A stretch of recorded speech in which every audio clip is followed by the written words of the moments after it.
बिस्मिल्लाहिर्रहमानिर्रहीम। अस्सलाम वालेकुम नाज़रीन, आप देख रहे हैं अवान टीवी यूट्यूब चैनल। नाज़रीन, हम अपडेट आपके साथ शेयर करने जा रहे हैं। उससे पहले गुजारिश है कि हमारे चैनल को सब्सक्राइब कर लें और वीडियो को लाइक करें ताकि हर नई आने वाली वीडियो आप तक बर वक्त पहुँच सके। नाज़रीन, एक बड़ी सियासी शख्सियत ने मुस्लिम लीग काफ को ज्वाइन किया है।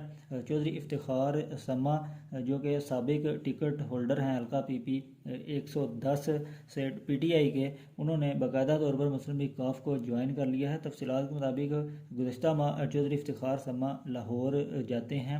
चौधरी शुजात हुसैन से उनकी मुलाकात होती है, जबकि उसके चंद रोज़ बाद ही चौधरी सालिक हुसैन चौधरी इफ्तिखार समा के डेरा पर आते हैं और एक शमूलियती जो इकट्ठ है वो किया जाता है, जिसमें चौधरी इफ्तिखार समा बाकायदा तौर पर मुस्लिम लीग काफ में शमूलियत का ऐलान करते हैं। अपने तमाम तर जो दोस्त अहबाब हैं, जो संग दड़ा है उनका, उसके समेत, और इसके साथ ही चौधरी सालिक हुसैन के साथ एक बड़ा सियासी जो दड़ा है वो शामिल हो चुका है। हल्का NH 64 में उन्हें जो है सियासी तौर पर एक बड़ी कामयाबी हासिल हुई है। तो इफ्तिखार समा ने 2013 में हल्का PP 110 में जो है PTI की टिकट पर जो है इलेक्शन लड़ा था और एक बड़ी तादाद में जो है उन्होंने वोट हासिल किए थे।